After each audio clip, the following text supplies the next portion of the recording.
You're listening to the Cantina Cast, your home for thought-provoking Star Wars talk. Join Albert and Jonesy in breaking down the latest news, trailers, movies, and of course, your favorite characters from a galaxy far, far away.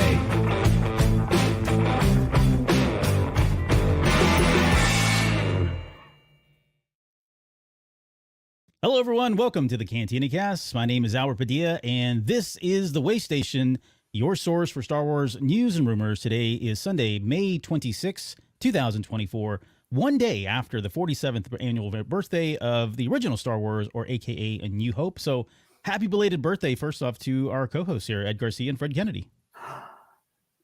That's right. It was Fred's birthday. My birthday was like 2 weeks ago. Oh, okay. Well, mine was on Friday, so yeah. Oh well, happy belated birthday to both of you too. Sorry. Yeah. I can see that. I can see it in your eyes. You're like, oh my god, he's going to say happy birthday to me, and I didn't. So I'm so sorry about that. Are we also forgetting the 6th anniversary of Solo, Star Wars? Yeah, that's right. Yeah, whatever it was called. Yeah, that's right. Solo, Star Wars story. Yep. You know, the day that came out, I was doing a fundraiser for Make-A-Wish where I was walking for 24 hours on a treadmill. And they asked me to like host the intro. I'm like, sorry guys, I'm a bit predisposed at the moment. I'm on an IV right now. Can't really. It's not gonna can't transfer well. But yeah, thanks everybody for being here tonight. Before we get started, I just want to say thank you to all of our special Patreon members. Are now part of the tribe members: Danny, Rob, Mike Borda, Lauren, Dante, Risk, Bayless, Justin, Jackson, Sharkman, Dan. I know Fred, you're a big fan of that one. Daz, Isabella, Uncle Leon, Jossie, Jacob, and Rita Reborn. Thank you guys so much. And of course, our Delusions of Grandeur members, which are Rod, CJ, Steve, and Daz. If you guys are interested in Patreon, you can head out to cantinacast.com/Patreon. Sign up for there as little as $2 and get a crap ton of episodes that we've done exclusively to Patreon only. And if you're with us on the live stream tonight, thank you so much for being here. You can always find us on cantinacast.com/YouTube. or YouTube/cantinacast.com. Either way will get you there. Please like, subscribe, ring the bell, leave comments down below, do all the stuff that you would normally do because that helps us with the algorithm. So, gentlemen, we have a lot to discuss. So we're going to dive right into this.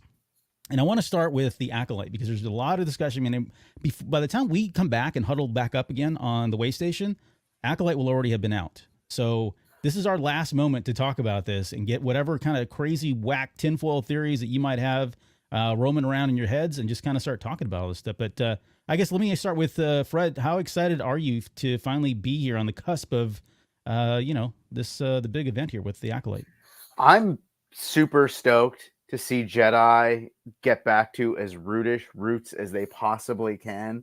The Akira Kurosawa vibes run very, very strong in everything that I've seen. I brought this up last time. The nose breathing, the lack of mouth breathing, the knuckle dragging mouth breathing, but like just the calm nature that we've seen in both of the clips. And both of them are pretty heady physical clips that just breathing through your nose really does give off this. I'm calm. I'm one with the Force. I feel no fear. I feel no aggression. And it's those little things that get me super excited as a Star Wars fan. And I'm really excited for it. Yeah, those things are foundational to Jedi for sure. Ed, what about you? How excited are you? How's the hype meter going for you right now? I mean, you sent us, like six different clips? Yeah, we're going to kind of play them in the background here. To check out. I mean, it was great seeing like Carrie-Anne Moss doing action, right? Because I feel like we saw her in, what was the Marvel show, Jessica Jones, but she was playing like a lawyer. She didn't really get to do much action. There was no fight scenes. I didn't watch The Matrix, that fourth one, much like the rest of the world. So I don't know if she actually got an action scene in there. But yeah, just some cool like clips, like Fred was saying, just very kung fu, very kind of zen. Both the way her and Li Zhengjae were fighting, just like very centered and very just kind of rad. And just kind of couple theories just started popping in my head when I was watching this. Like, oh, could this be like, is this a spoiler or is this a theory? How does this work? Yeah. You notice what I loved, it was the disarming. Both of those scenes, you see the Jedi disarm the person they're fighting, use the Force to defend and save other Carrie-Anne Moss, especially when the person falls, reaches out with the Force to save the person falling to the ground.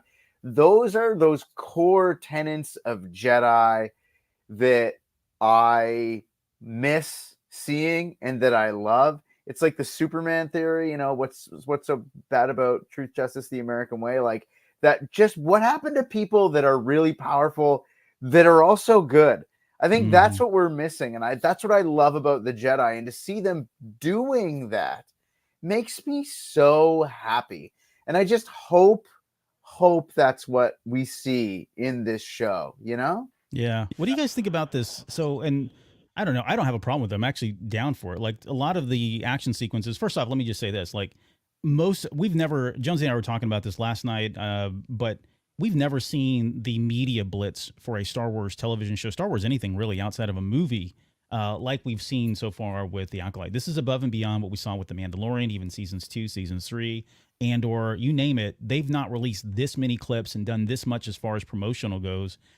For anything else that's ever released. This is my own opinion, of course. I don't way to have a quantify that, but it's certainly out there. Like you cannot escape this. It is everywhere right now. They are leaning heavily into most of the what I would call the martial arts kind of style of fighting. People have called this, Crouching Tiger, Hidden Dragon meets The Matrix meets Star Wars Jedi kind of thing. I don't have a problem with it. Like I actually enjoy this. I love the way it looks. If it's done right and it's edited right and directed right, it works. And I don't care what you put behind it. And so far, from what I've seen, at least from these trailers and these clips, they've pretty much nailed it. So, like, I wonder. Sorry, you go first, Ed. I was going to say, I wonder how much pressure is on this to do well, right? Because this is how many hundreds of years before about the 150. Skywalker saga, right? This is like has nothing to do. We're not going to see Chewie. We're not going to see Yoda. We're not going to see anybody, I don't think, from that era. And it's like, okay, we can't rely on fans seeing, the same old. We have to get you in love with this era of Star Wars. And if this doesn't work, then it's like, oh, okay, where do we go from here? I guess we just got to stick with the what's been working or kind of working, but not really working very well. Yeah. And let me answer your question, Fred, I'll go to you, but there's at least 4 people that we know are alive, have not been confirmed to be in the show. But you've got Yoda, you've got Yaddle, you have Opal Rancisis, and you also have I'm drawing a blank on his name right now. It's the long necked character that's on the Jedi Council, but it's outside of those 4, Pell. Jeez, I'm drawing a blank. Anyways, outside of those 4 characters, they're probably the only ones that would show up if they do show up. So yeah, you're right. It's going to be a brand new cast for a lot of people. So Fred, what were you going to say? I think exactly what Ed was saying, seeing if the fandom is really open to a brand new setting. But I also think there are some legitimate concerns with Disney as to whether this show is going to land. There's been all this talk about scaling down quality versus quantity. And I feel like this is a show that a lot of the fans are hungry for, because we've seen the same settings, the same characters constantly. Now we've got something new, something brand new, a brand new piece of the pie. And if it sticks and if it lands and it resonates, that's going to be huge for so many, not just the fandom, but for Star Wars overall as a whole. There's the whole Galaxy Liner Hotel debacle that went down at Disney World, and this one show after another, just not performing on the level that they were expecting. And so giving this show this push when it's something completely unique, something completely fresh, I think is huge for the whole IP, not to use like an industry term. As a fan, I'm hungry for this. I just hope that it does what Andor did, and it just moves past any expectation and just follows its own story without following anything that's expected from Star Wars, which I felt like I saw a lot of in Obi-Wan, which I really enjoyed because I'm a mark. I love everything. Like I'm the worst, but I can still recognize when there's those definite, here's what you guys want to get moments. And I saw that a lot in Ahsoka too. So I'm hoping that this is like magical space wizards with that Andor aesthetic, and with Akira Kurosawa sauce poured all over it. That's what I want. That's a great description. Drizzled and soaking in Akira Kurosawa sauce, whatever that is. That actually sounds gross the more you say it. Kurosawa sauce, though. That sounds sauce, good. Yeah, I'm putting that on the shelf. You know what I mean? Yarrow Proof, thank you so much, Music Train. That's the other Jedi. He's the long-necked one with the tiny little bulbous head. Those four that would still be alive. One of the things, too, that, and I'm playing a clip here now. This is with JJ. So what was the actor's name? He put me over. I got to be honest. I was not really super on board keen when I saw his name. I loved Squid Game. I loved him in Squid Game, but I'm shocked, and I love it when somebody totally blows me away. He put me right over, man. Yeah, he's stoked for it. He looks amazing, honestly. Like, you watch that little featurette they did with him, which actually was released I think about 2 weeks ago, was released in Korea, obviously catering to his homeland there. But we finally got the official version here released, and it's a great little behind-the-scenes look at his character and just, what he went through for this character, and how Leslie Headland had him in mind because she had just watched Squid Game when she wrote it. So it looks, he's going to be a standout. Most of these characters, to be honest, look like standout characters. Everybody just seems to be kind of hitting on all cylinders as far as I'm concerned. And his hair looks great. Yeah, let's not gloss over that. His hair looks amazing on it, but he does look like a beast in here. There's a couple things also too. Sorry, you say something? I was going to say, do we get a sinking feeling that we're going to lose a main character early? I'd like for that to happen. When we were watching, we're watching, like, I don't know, I think it was the first clip you sent us, and I just kept on watching. I was like, this kind of feels like I think we're going to lose Carrie-Anne Moss super early in this. Like, this is going to be surprised. Yeah, I think. Do you remember like Executive Decision?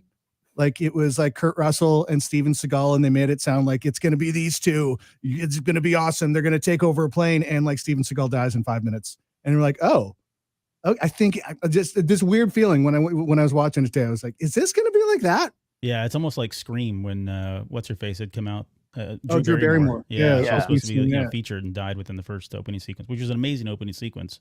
Yeah, I think Jonesy and I had speculated at least that she's very likely to be the person that dies at the beginning, because they've already set her up and established her as kind of being this, like, amazing Jedi, and yet somebody was able to kill her and take her out, and so suddenly that starts a trail of like, wow, if someone, it creates the threat that there's something very material and very real about somebody who can actually go out and kill one of the top tier Jedi, potentially on the council. We don't know much about her character.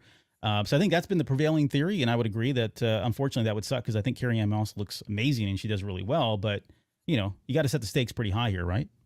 Yeah. The stakes look very high because the show looks very good, so we're already drawn in.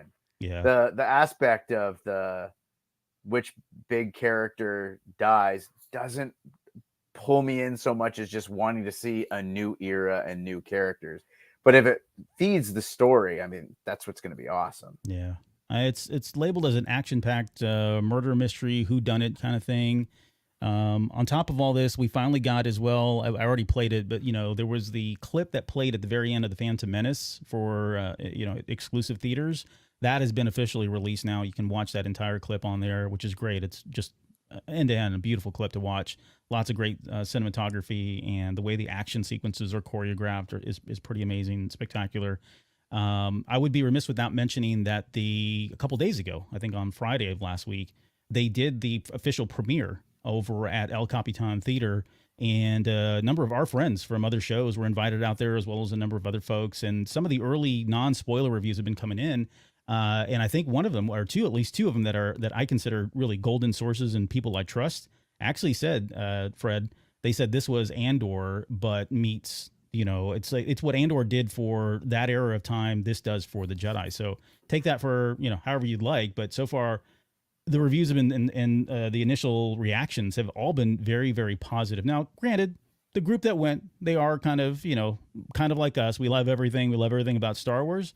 So we'll see what the real critics say. What is wrong with liking everything, huh? What's wrong with that? Everyone's so quick to be mad about everything. I don't think everything is always good. It doesn't sell, man. You don't make any money being good. You got to be bad. You got to be evil. I just like the things, man. I like the things. Yeah.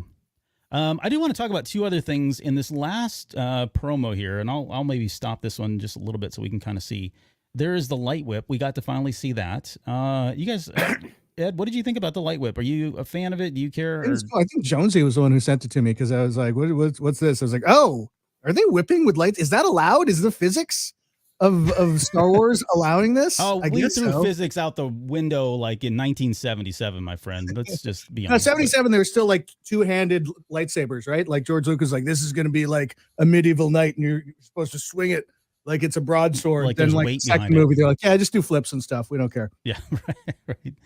Yeah. I'm gonna be that guy and say I'm not a fan. Oh, Not a fan of the lights. I You just know. said you liked We everything. found something Fred didn't like. Here's why. You don't gotta. There's a great line in Joe Dirt. Don't church it up none, son. Like, you don't need to make the lightsaber cooler. I feel like there's this constant urge to make the lightsaber cooler. And maybe we're the problem, because I think all three of us, when we saw Darth Maul, like the second saber come out, we're all like, oh my God. We've been waiting for that again. Everyone wants that moment, because the lightsaber is cool. But at the time, the lightsaber had been done. In the sense, there had been other laser swords on film and in TV and all that.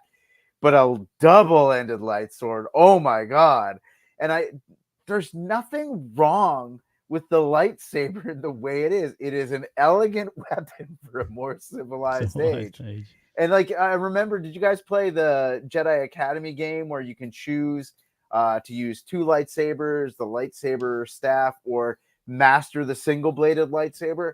I love that idea of just, if you use the single-edged lightsaber well, it's just as good as anything else. And I think that making a lightsaber whip, I think it's cool, but it feels so gimmicky to me. You know what I mean? There's lots of cool things you can do, but honestly, I'll say this: if they use it to like whip around a branch and swing across something like Indiana Jones, I'm out. Like, that'll be the line for me. I'm out. All I want to hear is like he breaks out the whip and it's like dun dun dun. Yeah, dun, dun, dun. Cue the music up. That okay? If they have a cowboy hat like a fedora, then I'll be okay. I'll allow it. But other than that, I'm out. You've heard it here first. Yeah, there's a lot. I get it. Some people are against it. I don't really have a problem with it. I know people are quick to point out to you, well, look, it's nothing new. This existed in Legends, and I think the immediate counter argument is, well, doesn't mean it's not stupid. And my counter argument to that counter argument is, if this is where you've decided to draw the line of what's stupid in Star Wars, you've missed 45, 47 years of some stupid stuff. I didn't say it was stupid. I just said I don't like it. I know. That's totally different. I know. I'm not saying you did. I've been arguing with people on the internet again about whether this is a thing or not. So the other thing I want to throw out here too, and I've already passed the clip and I already ruined everything here. But there was, in one of these clips here, there's a part where May, I'm using air quotes right now, May says, I didn't do it, right? Think of, Tommy Lee Jones and Harrison Ford in, what was the name of the movie? Fugitive, right? She's standing there and she says, I didn't do it. Well, when that clip originally launched, and this could be a spoiler for some folks, so if you want to go in spoiler-free, just, I don't know, turn it off now. But it doesn't really change anything, I don't think. But the poster originally has two Mays on the cover. You got one looking to the left, one looking to the right. There's been a lot of speculation about whether or not these are indeed twins, and this would play into the whole pitch that Leslie Headland had said, right? She wanted Disney's Frozen meets Kill Bill. Well, Disney's Frozen involved two sisters. So the theory being that before this clip came out, the theory was that there were two sisters separated. One became light and one became dark. And in the clip that was originally released called Plan, and it's still out there, when it was launched, the YouTube subtitles for that line of I didn't do it has a character saying Osha. Well, that's clearly Amanda, or what's her name? I'm trying to remember the actress name that plays May there. Amanda Stenberg, right? Her character is saying it. So the idea here is that they gave away the idea, or that they finally brought it to light in a weird way, right? They didn't announce it. There's been nothing officially said whether or not two sisters exist, but in the subtitles, it did say Osha on there. So I don't know. I guess, Ed, how are you feeling about, two twin sisters? I mean, we've had twins before in the past, but I think maybe the more odd thing or the weird thing is that they haven't officially said anything, and they gave us that poster that clearly has two versions of the May character on there, and they've been very hush-hush about it. So I don't know. Any thoughts around it? Do you love it? Do you hate it? What do you think? Maybe you're just reading into it. How do you know it's just not her last name? Oh, How do you know it's not right now. May Osha? May Osha. That could be possible. I don't think that's the case though. Yeah, I mean, like the whole thing feels like a misdirection, right? Like every trailer we've seen, it's called the Acolyte. I guess we're trying to push the idea that May is the Acolyte, but at the same time, the whole time, like, no, she's not. She can't be, right? There has to be like something above her that's controlling everything. And maybe it is a twin sister. Maybe I didn't read into that. Like that's, yeah, I don't. It feels like there's definitely a bait and switch going on here, and we're just trying to figure out what it is, and we get to enjoy that in like a week or two. Fred, what do you think? I think the bait and switch is them putting something like this out there on purpose for people to talk about it. When you've got that many people that are working on this one show, this one product, this one brand. And they put so much effort into all these other things. I am almost under the impression that they did that on purpose, knowing that internet detectives, my nerd sense is tingling, and they'll go back and they'll dissect it, and it'll just create people to talk. I mean, if it was an accident, it was an accident, but them pulling it off has just done more marketing for the product for them.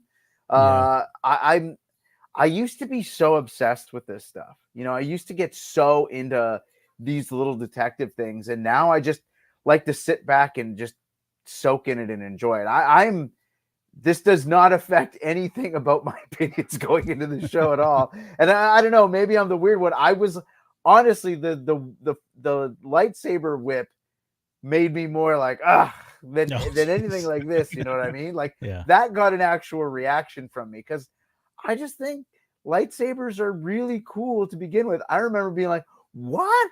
They've got more colors. Oh, it's purple. Oh my gosh!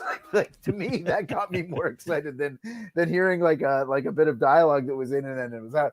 Let's be honest, man. When you saw Mace Windu's lightsaber and have the gold on it and then the purple, oh my god, coolest lightsaber ever. So it's just the coolest. It's the coolest, and it didn't need any of the extra like fancy sparkles of like the cross guard and the double end. It was an elegant weapon, baby. Elegant. Yeah. There's the poster. I pulled it up. You can see there. You've got one May that's kind of like the dark side, looking off to my right, at least on the screen, and then one looking off to the left there. So, and John in the comments just said, "I don't think it's really a spoiler. I expect it to be unveiled in the first couple of episodes." He says, "I agree. They were intending to create buzz." Thanks, John. Thank you, John. Great guy. Yeah. Great guy. I'll get you guys connected here after the show. Yeah, thanks. We're going to hang out and have so much fun, you guys. All right, let's move on to, I guess, any final thoughts from either one of you on this before we move on to some other news here that's going on with the Skeleton Crew, actually. I want to hear about Skeleton Crew, because everything I thought I knew about Skeleton Crew is not right at all. Well, and this you take it away. Yeah, well, this isn't going to probably be enough, honestly, to kind of whet your appetite, because this is kind of, let me just go, here we go. Yeah, can you guys see that there? Oh, no, you can't, because I don't have to pull it up. Here we go. Bam, look at that. All right. So this was released here, before a movie comes out, a TV show comes out, they release all kinds of promotional materials. And usually one of the first things that comes out is the branding logos and stuff they use for all of the toys and merchandise that's going to be coming out. This is actually one of the first things that came out. This is a Skeleton Crew official Ignite. And I love that they put official. Like, don't get suckered into buying one of the millions of copies or fakes out there when these release. Okay, guys, stick to the official ones only. It's like Ron Swanson. He's buying all these in various right. places. His ingot collection. So, right. I got underneath his house. Yeah. I've got questions, first off. So we see this Ortolan, which is the Max Rebo species, right? You can kind of see him there at the very end. His name, that's not supposed to be, it's supposed to be Neel. I think autocorrect screwed me over there, but it's Neil is the rumor for that character's name. You can see a droid in the actual Ignite there. If you look in the middle of that, there's a droid. It's very large, so I don't know if this character plays a prominent role. We've not seen or heard anything much about them officially, so that's new.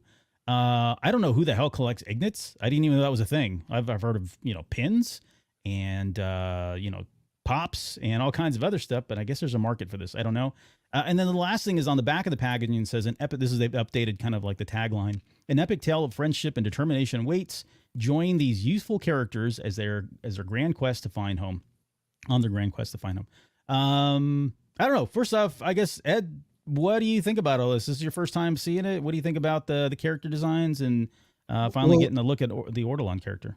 First of all, I had to Google what a ingot is. Is that what I'm saying right? Ingot? A Ingot. block of steel, gold, silver, or other metal type, typically oblong in shape. Who collects this? Of course, Star Wars fans are going to like this. Collect everything. Like, is there more merchandise for like Star Wars or Kiss? Like, I don't like what fandom collects more things than Star Wars. Like, it's amazing there aren't more of these. Yeah. What about you, Fred? Any thoughts around? Okay, I remember when I saw this pop up online, I didn't think it was real. I thought that this was a fake thing. I have no clue what Skeleton Crew is about because I feel like I read something and then built my own silly little reality around what the show was. And then everything that I see pop up, I'm like, this is not what I thought this show was about. A plucky band of... Is this like the new Ewoks movie franchise? No, is that what they're going with? No. So this is more like Goonies meets Star Wars. That's how it was pitched, right? Stranger Things meets Star Wars. You've got a group of kids, and some of this may be rumor, some of it may theory. I don't remember. It's all blending together right now. We had a trailer that Jonesy and I broke down. I think we did it as a Patreon exclusive that's out there. If you're a Patreon member, you can go watch us break down the trailer that was released at Celebration already. So it hasn't been officially released. But it's kind of, you've got a character, Jude Law, who's the main character. You got a bunch of kids who allegedly board a spaceship of some sort and go on an adventure, right? And somehow Jude Law he's kind of being like the role model or the adult figure with a bunch of kids. And somehow whatever they're doing plays a huge role in the galaxy and likely going to impact some of the events that we could see in future Star Wars television as part of the Filoni verse, if you want to call it that, or maybe even Grogu, Mandalorian Grogu, somewhere in there. But it's all part of that same time era, right? Post the Empire. So that's kind of my 30-second spiel on it. I don't know. When you hear that, is that what you concocted in your head, or was it different? Oh God, it's completely different. I had like this weird like heist crew thing built up. I don't know what was going on. Like, I lead a ridiculous life, but I love this idea of the Goonies, and I feel like my kids maybe just slightly a bit too old for it at this point, but I think that Star Wars, to ensure that the fandom keeps building, needs stuff like this, and having a really well-produced prestige type show that's live action. The Goonies is timeless. And putting it in Star Wars, I think, is fantastic. Yeah. Maybe the Goonies is sort of like a treasure hunt style heist, I guess. Maybe that's what I read and built up this idiotic reality. But I love like having a plucky bunch of kids go on an adventure, because as a kid, I always desperately wanted to go on a cool adventure like this. And putting it in Star Wars, I think, is awesome. Flight of the Navigator, Stand By Me, Goonies. I mean, there's so many of them out there. I'm excited to see where this goes, man. I really am. Stranger I'm not Things. buying an ingot, but I'm still excited about it. Ed, what about you? Is one of the kids the kid at the end of the Last Jedi with a broom? Is he going to be one of the kids? Oh no, he wouldn't. He wouldn't be born just yet. Okay. There probably is a novel in the works about that kid. A tie-in novel all about him. I didn't actually watch the trailer. I knew Jude Law was going to be in this, and I just assumed with his accent he was going to be some sort of Imperial general. Because like, why else would you have Jude Law with that proper accent and not have him be evil? But maybe he's ex-Empire. Wouldn't that be a nice little, ex-Empire, out of a job? I'm not sure what to do. Right? He's reeling after the vacuum. He's got a terrific leather jacket and a scarf, I think I saw. Oh yeah, right. He does in the promotional pics that they released. Yeah, he's walking around swirling a snifter of brandy. Jeez. Well, I got it all figured out, guys. I got it all figured out. This is why you're a writer, man. Yeah. Let's just talk quickly on James Mangold here. His new movie, which was called Dawn of the Jedi, and this is a quote here from Simon Emanuel, who's one of the producers. He's produced He was a producer on Andor. I think he's a producer on Acolyte, Solo, Star Wars Story. He's been around. He throws his money at Star Wars project all day long. But he said something very interesting that caught the ear of a lot of people. He said James Mangold's Jedi Prime, right?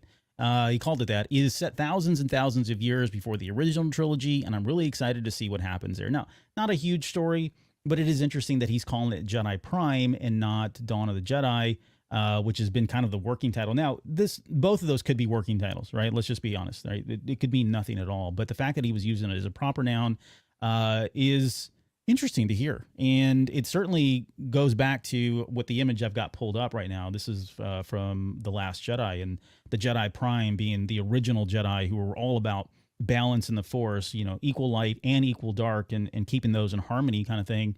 I think from a title of a movie, I don't know that it works. Star Wars Jedi Prime. I'm trying to figure out how would they title this. Maybe they just call it Jedi Prime, a Star Wars story. I don't know. Ed, what do you think about the title? Do you like Dawn of the Jedi better? Do you like Jedi Prime more? What do you think there? Are we expecting the Jedi to like transform into like a Freightliner with a trailer?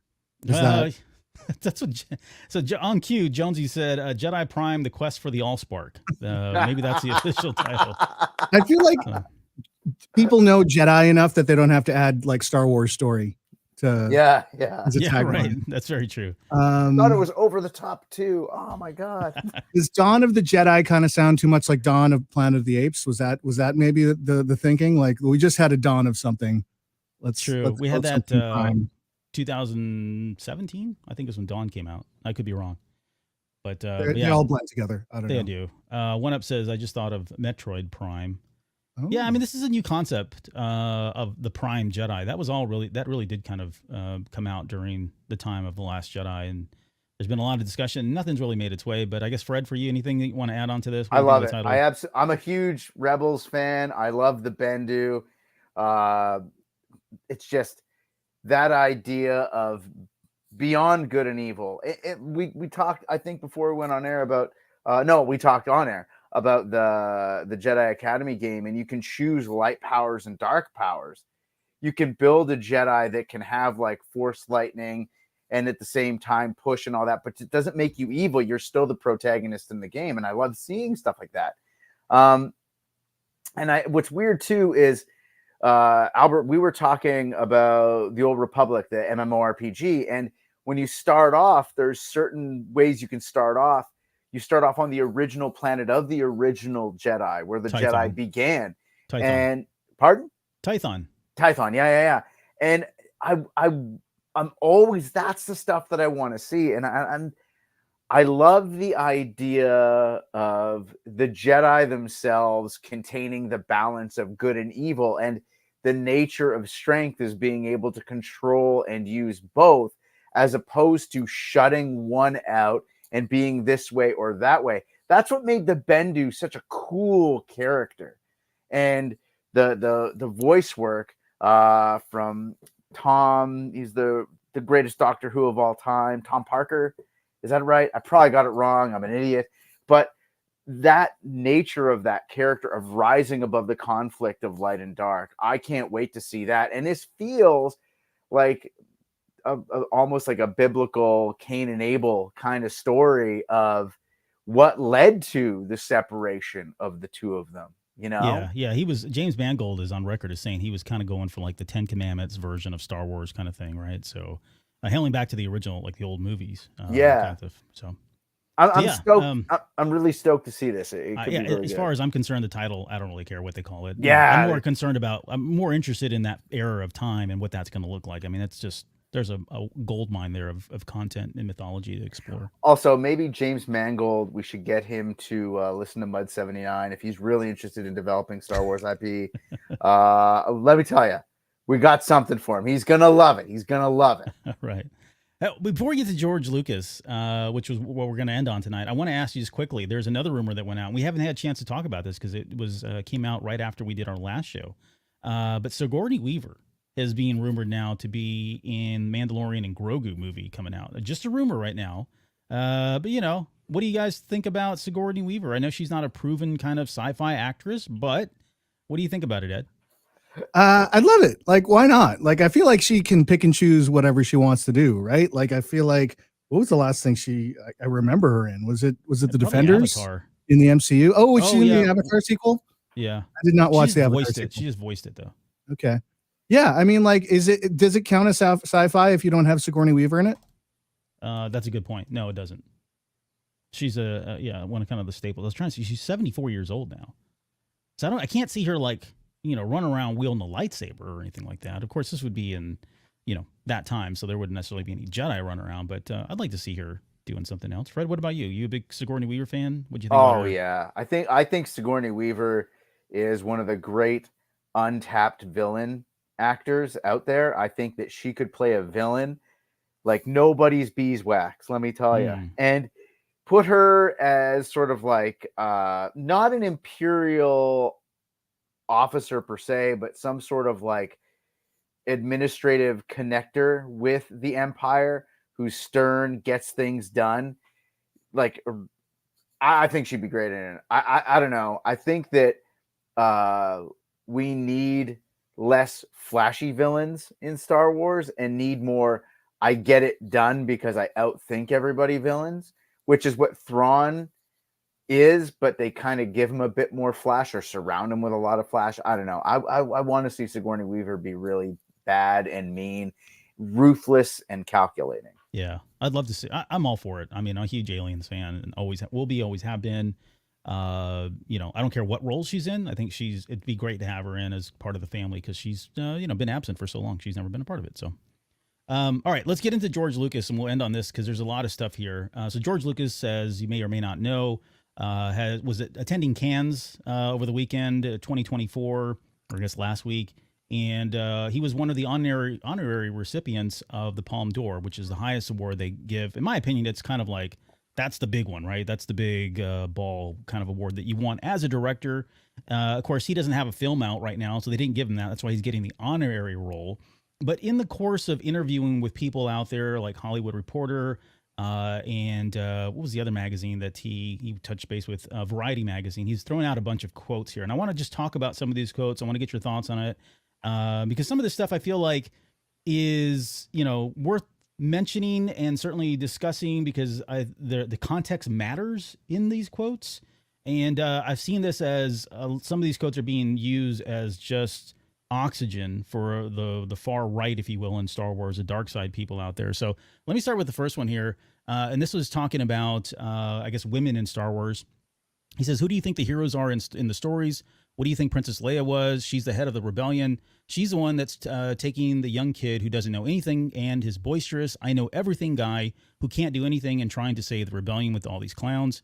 And he goes on to say, and it's the same thing with Queen Amidala, saying that, look, women have always been in Star Wars. They've been prominent roles in Star Wars. So any feedback that he has either gotten or still getting that there haven't been enough female characters in there is kind of baloney. I can see it both ways. Like, yeah, I think Disney's like doing way more than anybody could or should be doing right now. I shouldn't say that. Anybody is right now doing, apologies. But it's, you got to put things in context too. I mean, 50 years ago, this wasn't a thing. Even 25 years ago, not necessarily a thing. It's today, definitely a thing and rightfully so. But I don't know that was fair criticism towards him. And I don't know who's going back and looking at this and you should have done more with women, without taking everything into context. But Ed, any thoughts around, I guess, women in Star Wars? It does look weird when you look at it because I believe Princess Leia is the only female character in the first movie, right? In A New Hope in episode 4. I don't think there's another female actress on screen in the entire movie. Right. But at the same time, they've taken the trope of the damsel in distress, and she's not really this maiden who can't take care of herself. No, she's an action hero who just kind of happened to get caught, and she's actually got to help the other idiots try to save herself. So I see, yeah, like you said, I see both ways. Like, it's definitely like not the old trope, but at the same time, like, yeah, there could have been a little bit more, George. You could have thrown somebody else in there, a female general on the Imperial side or something. Yeah, and we would get Mon Mothma later on, Return of the Jedi. Mm-hmm. I think in Empire Strikes Back, there was the other female character who I used to give a name to. I made up a name, and she's the one that says, ready ion cannon, fire. And that's her only lines. That's two more in 2 movies, right? So, like, I get it. It's part of the time. It's just, it was a male-driven audience, male-driven business, and you're just going to have a lot of dudes there and a lot of white dudes. And I think you're going to bring that up as well. But like, yeah, it was progressive for its time, I guess. Maybe not progressive enough for some people. No, that's a good point. I would agree. It definitely was progressive. When we get to like the topic of race, I would agree. It was definitely progressive given what else was going around there. Fred, you want to add anything before we go to the next quote here? You know, we talked about this we were talking on Twitter about this earlier. I remember when I got to see a clip with Carl Sagan on Johnny Carson talking about Star Wars, and that's a great interview, by the way. It's and he was saying like, and he doesn't criticize, he praises it for its vision, but then he's like, it's supposed to be this galaxy with all of these many races, but the people look just like you and me. And it's like he's talking about like there's predominantly just white people on this show. And what's weird is I feel almost like George Lucas must have been aware of that, because Carl Sagan had that profound impact on the world with Cosmos and all of his lectures and all the things he was involved with, because one of the greatest moments of my life was being at the opening of Galaxy's Edge in Disneyland. And Billy D. Williams is on stage, and he said on stage, like praising George Lucas in his conscious effort to bring other perspectives, not just onto set, but into the room, talking about dialogue, where things were going. And these were conversations that he was actively having about bringing new faces, new perspectives into the show. And I think maybe at first that he wasn't as conscious of it, but I think it's definitely, given the people that were around him addressing, he was trying to change and make things happen as he could.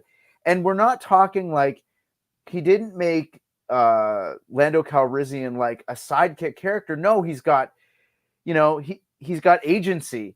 He's a cool guy. He's trying to do the best thing for his people. That doesn't go right, and he immediately, everybody abandon, get out of there. These guys are going to screw us over.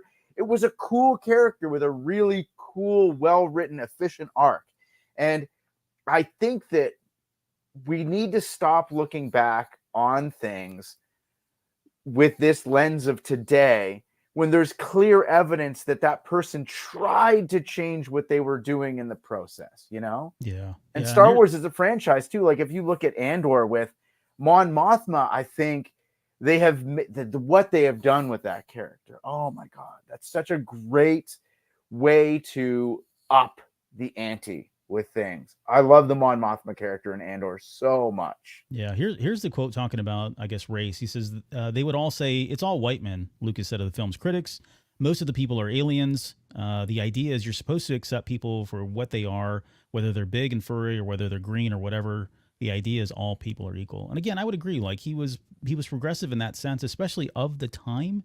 I don't think it's fair to compare him to today's standards because, Star Wars loses all around. And I would say this too, like if you look at the big supporters of Star Wars, the light side people, the people that aren't out there trashing Star Wars, they're all, no one's arguing this. Like we all get it, right?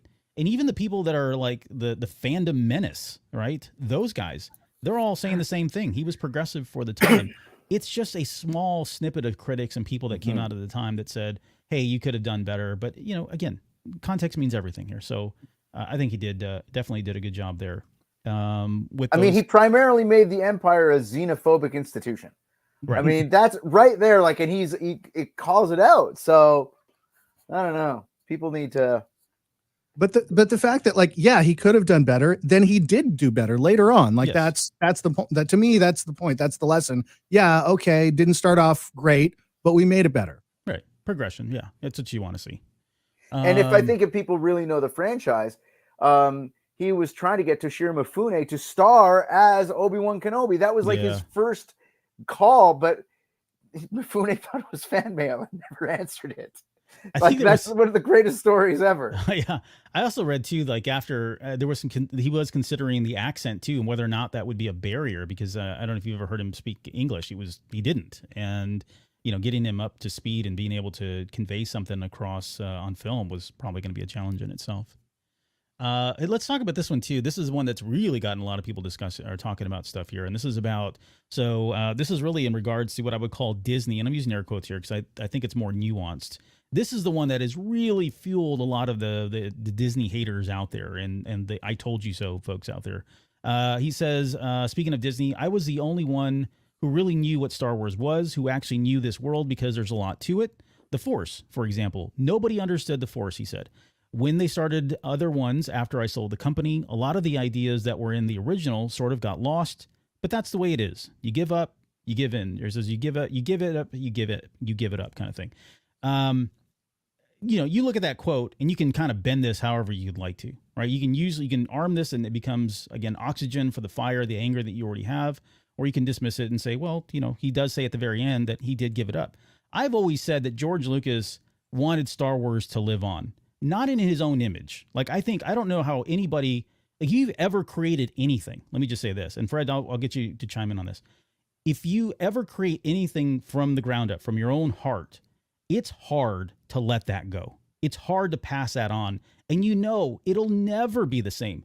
It is unfair to put that burden on any one person, any one company to continue exactly what that person did. But he made that conscious decision. He knew he was going to hand this over. The risk was always going to be there. It didn't matter if it was Kathleen Kennedy, if it was Dave Filoni, or it could have been his own children, whoever it was never going to be the same. He understood that. What was more important was the integrity, or I guess the IP itself, and keeping that going and keeping Star Wars a household name and for other children to love and explore with all the mythology that he had created and everything that would come after it.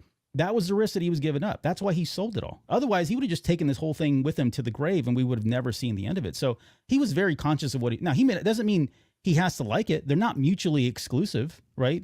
He's going to do all that stuff and it's going to go bad. He can have his comments and opinions, but that doesn't mean that he regrets doing it, which I think was where a lot of people are coming from. They're taking this and going, oh, look, clearly right here, he says he shouldn't have done it. He regrets doing it. He hates Disney. He doesn't like what Disney did. He doesn't like some of the things they did because they're not what he did. But there are lots of kids out there who really like the sequel trilogy. Trust me, my kids are that group. And we won't know. It's the Phantom Menace all over again. 25 years from now, we're going to be talking about the sequel trilogy in a completely different light because that is their Star Wars. That is what they grew up with. And now we've got a new generation that is growing up with the Mandalorian and the Mandoverse. And there's a lot of people that don't like that. And I get it.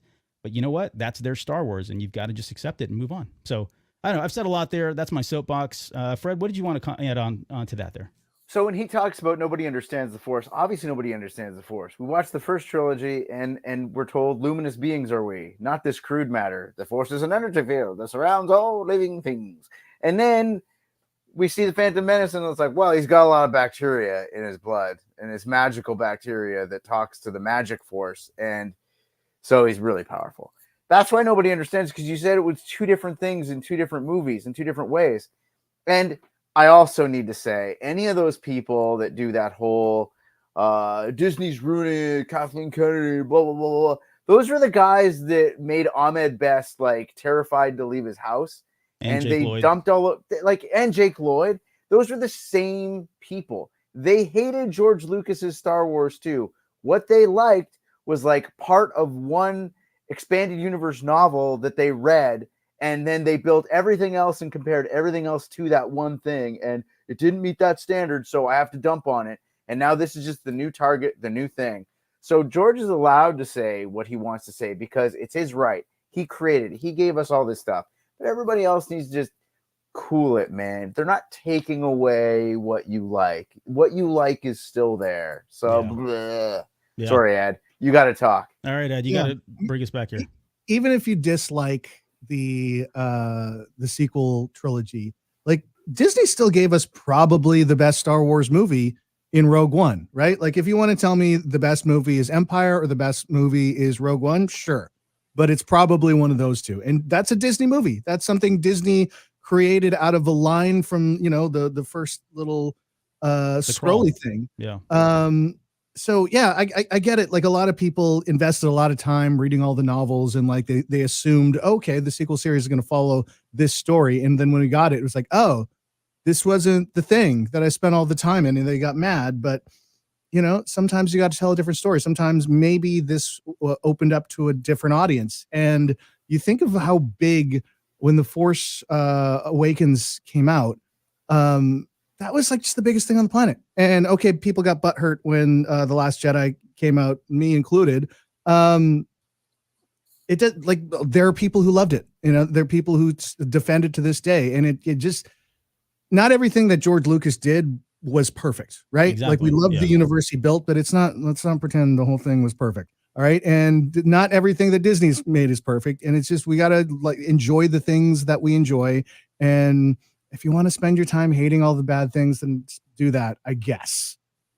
Yeah, that's one way to spend your time. Not how I Yeah, would want to there spend are my time. other ways to spend your time. If you want to spend your time hating all the bad things, then okay, Yeah. focus on that, I guess. Let me go to the comments here. John says, I saw the interview and this quote is definitely being taken out of context. He said this right after talking about The Empire Strikes Back because it wasn't directed by him. And yeah, this John Pedro is just a champion. He's just coming in strong. You must have you planted him in there. I love him to death. I'm giving him many donaires. Well, and he's right because I mean, and we won't get into the history of why he kind of took a step back there, but I mean, he was kind of bucking up against an industry. He had Irving Kershner come in. Of course, my favorite movie is Empire, which he did not direct. And by the time we get to Return of the Jedi, you can see it. It's very well documented in a number of books where he was really struggling with wanting to be the director, but still had Ralph McQuarrie come in there and do the directing, even though he was kind of a shadow puppet in a lot of ways. But yeah, it was him wanting to get control back after he had done Empire Strikes Back. So definitely would agree that's being taken out of context. Jonesy chimed in. He said, but let's be honest, Lucas has had enough of the fans after the prequels as well. So if he had kept it, it'd be hard to believe that any more Star Wars fans or any Star Wars movies would have been made. For a Dallas Stars fan, Jonesy's a great guy. Great guy. Yeah, he's got a lot of other things going against him, but yeah, Dallas Star fans being one of them. I thought we were going to talk about hockey. Yeah, okay, keep going. Sorry, I screwed it all over. Keep going. 2/3 of the show is Canadian, so I don't know how we're going to get around that. But I would agree. Like, definitely being taken out of context, and I don't know that he was saying he wasn't doing anything else other than voicing his opinion.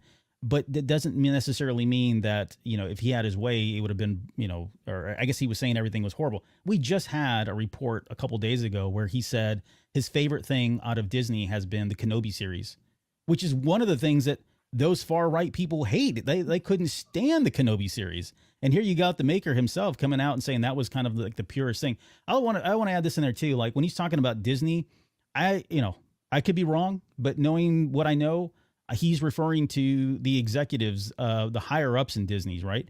Not necessarily like, I wouldn't even call Kathleen Kennedy. I know that may sound controversial, but I don't think he's thinking of her.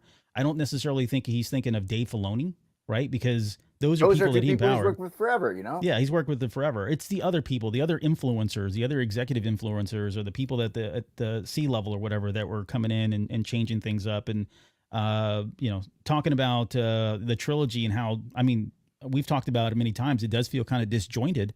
I think if you have somebody like Lucas, he's looking at them going, wow, this really does feel like, it doesn't feel connected the way my movies did, sort of thing. So, I don't know what else is to say other than I'm glad he got the award. I think, unfortunately, these quotes and what he said have kind of overshadowed the actual award itself and the recognition that I think he rightfully deserves as honorary member of the Palme d'Or Award. So, it was just really great. Go out there and watch the clip. There's a part where Francis Ford Coppola comes out on stage and gives him, he's the one that gave him the award itself. And those guys have been through all of it together, all the way back to, college days when they were both early filmmakers. I think people need to take a look at George Lucas as a director outside of Star Wars as well, just as a storyteller. I still throw on American Graffiti at least once a year. I think great. American Graffiti is one of the greatest movies ever made, period. And to me, it's like it is the definition of jukebox musical. Like it really is like a masterclass of storytelling and relying on the content of music to convey a mood, a time, and a feeling that is almost intangible without it. Yeah. I think he's a phenomenal storyteller outside of Star Wars. He's a brilliant storyteller and director. So he needs to just back off, man. Just back off. 2-hour music Leave video. George alone. Yeah. We got to get that on a quote there somehow, soundbite of some sort, Ed. So we'll ask you to do that after the show. Yeah. Anything else you guys want to add to this? We'll end on that. We don't want to talk about the video game stuff. Can we bring that up at another day? Because I got a lot to talk about with those Total War games. Yeah, we didn't get around to it, but there's what Fred's referring to is Total War, which I didn't know until talking to Fred tonight, is a game that's been around since like the mid '90s, if I'm not mistaken. Oh yeah. There's a Star Wars version that's rumored to be coming out here, and maybe next time we come back, we'll queue up a clip and show kind of like the most recent iteration, which is a Warhammer version of the game. But I mean, it looks amazing. Honestly, I'm looking super excited. But it reminds me of Empire at War, but again, we're over on time, so we can talk about that here on the next go round. Hey, thanks everybody for coming out for the live show and certainly being part of tonight's broadcast. We certainly appreciate you guys. Quick shout outs to Trent, One Up, Aaron, my Star Wars guys, Music Train, Jonesy, of course, and John Pedro, who I think is now has become Fred's best friend. So congrats on that, guys. Good to see you. We're gonna guys. have a great time hanging out together, man. We're gonna go watch American Graffiti. Yeah. All right. Before next time we get together, it'll be all about the Acolyte. So I want to get your guys' reactions when we come back for that. So hey, don't forget to head out to cantinacast.com/YouTube or youtube.com/cantinacast. Like, subscribe, comment below, so you don't miss any shows. We'd love to have you guys as part of the group. And thanks for anybody who joined us for the first night. And there were some new faces in there that I hadn't seen before. So thank you guys for tuning in. Hope you all enjoyed what you liked. So we'll be back on Thursday. Jones and I will be back on Thursday for a show, and then we'll have another Jedi Novel Archive coming up with Lauren, where we're going to be talking about the High Republic comics that have been recently released. That's going to be a lot of fun as well. So, Fred, Ed, thank you guys so much for being here. Everybody else, we'll see you all in 2 weeks.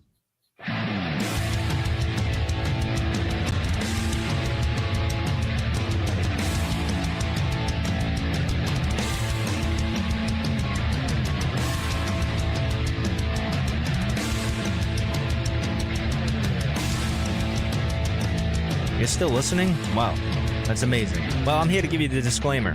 Normally we do a big, long, drawn-out disclaimer thing saying what's what and who's what and all that other stuff, but I think you guys kind of know that Lucasfilm and Disney have no affiliation with us at all, and we have none with them. We talk about Star Wars, which is their property, and all that other good, fun stuff, but I think you can tell which is our stuff and which is their stuff. If you can't, well, then send a lawyer to send an email to me, and I'll be glad to chat with them. Other than that, you know what's what, so that's your disclaimer.